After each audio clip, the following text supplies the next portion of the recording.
Yes, guys, welcome back to another video. Welcome to the George Benson football channel. It was nice last week. I had a week away. I was eating loads of food in Bangkok. I've put on a couple of kilos, but we're back now for the run-in to Christmas. This is where we start to get serious on GBFC. If you look at these Chelsea fixtures, blimey. Now that all of these stupid, annoying Nations League fixtures are out of the way at the beginning of the season, we can get into the meat and potatoes of it. We can figure out what is going to happen with Chelsea's season, and we can start looking ahead to Europa League games, Conference League games, Premier League games, January, the FA Cup starts. The season builds momentum now, or does it? And that is what I want to talk about today. I want to talk about this whole Chelsea are in a title race question. I want to give it as much like realistic overview, thought, and speculation as I possibly can. Because to be fair, I want to make it clear at the start, Chelsea being involved in a title race this season was never something that I anticipated, was never something that I expected, and realistically, even though I look at the Premier League table right now, and we're a point behind Manchester City, Man City are in a crisis, ladies and gentlemen. You'll see videos all over YouTube right now saying Man City in crisis. I watch Mark Goldbridge's take on it. I watch Rory's take on it. And the reality is, if you lose 5 matches in a row, Pep Guardiola signs a new contract. The players respond with a 4-0 home defeat against the most inconsistent side in the league. Tottenham, they smash Villa. They smash City, but they'll lose to Ipswich. They'll lose to Palace. You don't know what you're going to get with Spurs, so just control the bloody game. But the problem with Man City, and we're going to talk about them first before we look at Chelsea, because right now, the question should be, is there even a title race? Liverpool get the job done yesterday. 3-2 win against Southampton. Didn't watch the match. I was flying back home from Thailand. But Liverpool get the job done again. 3-2 away from home. Again, showing there against a side that don't score goals, that they can concede goals. It's not a perfectly oiled machine.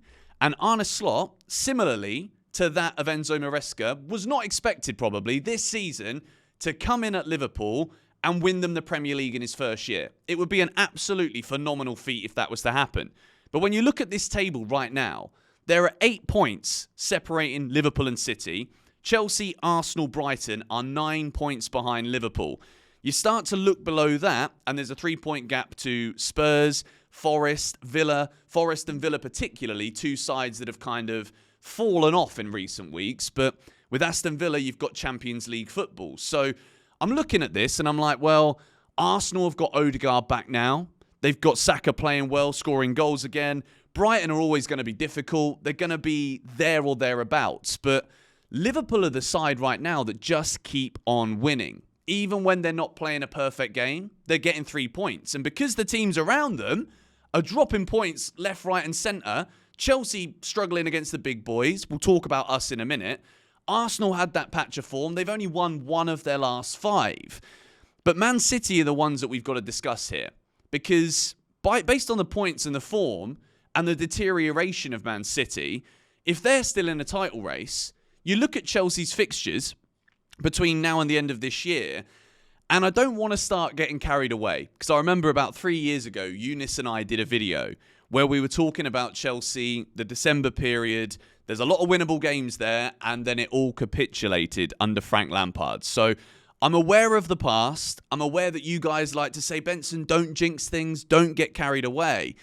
But looking at the table and looking at City right now, the question really is, can Liverpool drop enough points to allow anybody to be in a title race, let alone talking about Chelsea? But if City are in one and Arsenal are in one, I'm looking at Chelsea and I'm like, this season, we've dropped points in games we should have won. But also last season, we'd have lost those matches. So in terms of progress from being 6th in the Premier League last year, and that was by far the best position we could have got, really. We had those draws, Sheffield United, Burnley. You start to get those as wins and you're like, we could have snuck into Europa League. We could have snuck into 4th spot, but we just left it too late. Whereas this season, we're in a position where we've got the good fixtures coming up and we're already sat in 3rd place in the table. Yes, it's still very close. Yes, we lose to Aston Villa at the weekend. And not only did they go level on points with us, but we're starting to look over our shoulders again. But in terms of Chelsea being in a title race, I think the question that I have is, are we actually good enough to sustain form over a season and get Liverpool to drop points? And there are three things that I really want to discuss today, which could see Chelsea in a title race. The first one is about Man City and Pep Guardiola's comments regarding Rodri. Guardiola's spoken, and it's been reported again this week, about what he was saying to Rodri in 2021, where Rodri wasn't necessarily everything that Pep wanted from a defensive midfielder. The moment that Pep took Rodri under his wing and said, this is what you need to do to be a holding midfielder. If you're not in this position, we're going to concede goals and chances. Lo and behold, you take that moulded version of Rodri that became like this dominant, all-round, all-encompassing midfielder for Guardiola. City win trebles. City win back-to-back Premier Leagues, or however many it is in a row now. You take that man out of the equation, what do you have left of Man City? You've got Kevin De Bruyne, who either wants to go to flipping San Diego or might go to Saudi Arabia. You've had players that have been there for a while that aren't there anymore, the likes of Mahrez. And the question about City is, if Rodri's not there, can they do it? At the same time, if Rodri's not there, is there the belief in that side that they can get enough points and win enough matches to keep on winning trophies? Is the motivation there? So for Chelsea, we've got that DM. Moises Caicedo has become, he's not even like he's still becoming, he's already become a defensive midfielder that can win Chelsea games. You look at these average ratings from Caicedo, absolutely brilliant. So when it comes to the modern way the game is played, it isn't necessarily anymore as important as it maybe once was, where if you're going to win the league, Chelsea did this. We had the best defence in Premier League history. Terry Carvalho, checking goal. It was built around having these players that meant that you don't concede goals. Then when you've got fluid attackers, dynamic wingers and strikers like Drogba and Elka, these players are going to score enough to win you enough matches and you win a Premier League. It's basic equations. Nowadays, football don't work that way. And I think what we're seeing at Chelsea right now is an evolution in the way that we are not perfect defensively. The goalkeeper's a big problem. And I've spoke about it enough. I don't want to talk too much today about Robert Sanchez because I think you guys all know he's not really a title-winning keeper. This isn't about Chelsea winning the league. It's about us being in a race, right?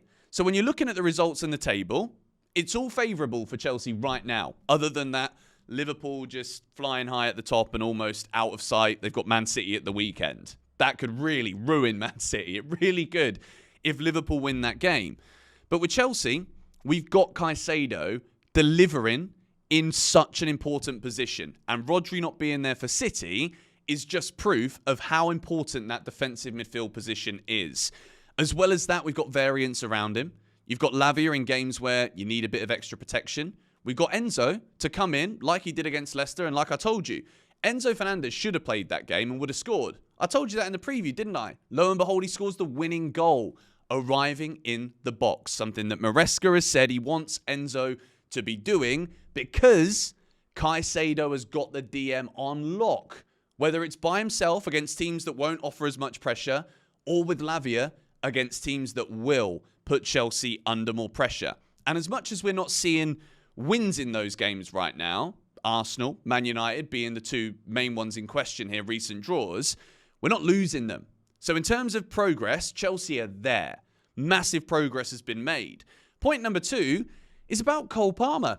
And I think there's a discussion here that we're going to have this week on the podcast regarding Cole Palmer. Yes, we all think playing as a number 10 is where we get the best out of him, but he's had a couple of weeks now where he's had a dry patch. You take away those 4 goals against Brighton. Yes, he's still massively influential. Yes, he still had some brilliant moments this season. I'm not putting Palmer under the bus, but I do think there is a tweak that can happen here where Chelsea can afford maybe more minutes for Felix, more minutes for an Nkunku.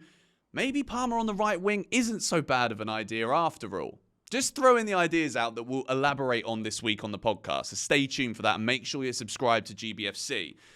But if you add into that this building of solidity that we're getting from Caicedo's performances, the confidence Fofana and Colwill seem to have right now.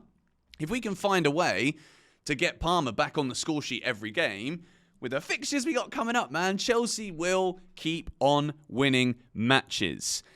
And point number 3 is that as much as we're not playing perfect football right now, I don't think you have to in this Premier League this season, unless you're going to go and win the league. But Liverpool are still not playing perfect football either.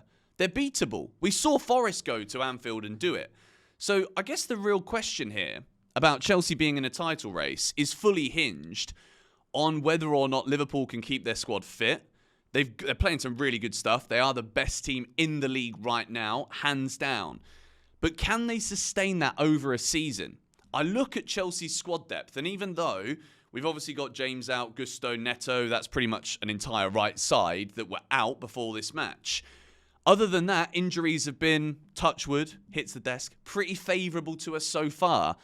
And even with those injuries, I think with the fixtures we've got coming up, if we're going to be without James and Gusto, I kind of want that to be now. Do you know what I mean? We've got Aston Villa at the weekend. We've got Southampton the following week, which is a midweek game. And then we've got Spurs away. After that, it's Brentford, Everton. They want Dyche sacked now. You've got Fulham, Ipswich, Palace, Bournemouth, Wolves. Like Chelsea should be going on a run between now and the end of January where we go to the Etihad, which even that right now isn't a scary prospect, is it? Rodri's out for the whole season. How excited we should be getting. And I think the reality is, for this Chelsea team to it's like Pokemon. I can't believe I'm even referencing this, but you know that you got a good Pokemon and you're one level away from that leveling up, and then it becomes like a bigger and better thing. Chelsea can't officially, in my eyes, evolve into this dominant team until we go on the run that we now have to go on. I'll put the fixtures back up on the screen for you lot now. These are the Premier League fixtures. We've got to be looking for wins in all of these matches. We really do. And then I'll be like, Chelsea are at the level now where we are competitive. Then we start to throw in the matches later on in the season against the big boys where it's about converting those draws. Good performances. We lost to City and Liverpool, but we didn't play awful. Convert those into wins. You get yourself right in the conversation. So right now, I think it's important to acknowledge that we are third in the league. We're a point behind City. We are 8 behind Liverpool. I genuinely think, if I'm being honest, that the title is theirs. I don't see them dropping enough points. Even if they go on a bad run, the gap is massive. It's Liverpool, Man City at Anfield next Sunday too. Chelsea and Villa is the early kickoff. But I don't see Liverpool not winning that game either. But you also look at it and you're like, well, do you want Liverpool and City to draw? And if Chelsea beat Villa, then we've made 2 points on Liverpool. We've leapfrogged Man City. Are we just now fully focused on making sure that Liverpool just lose? Or is it the teams around us that we've also got to be wary of? Man City at any point can turn it around. Don't know if they will because of Rodri. Arsenal have got the side. If they buy a striker in January, they're going to go on a run. Arsenal are still dangerous. Brighton, I just don't see them being challengers for a Premier League. Spurs, they're beating some big teams. They're getting some unreal performances. That Tottenham win at Man City is probably their best ever win in the Premier League era. That's not a stupid thing to say. That could be a turning point for them. So it's still so open. It's the end of November. We're not even into December. But I'm not writing Chelsea off.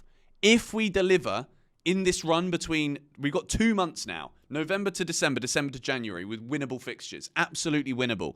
Win them, I don't see why we shouldn't be in a conversation. Not getting carried away here, just being realistic. And football is about dreaming. It's about speculating. It's about believing and looking at potential eventualities. So let me know your thoughts in the comments down below.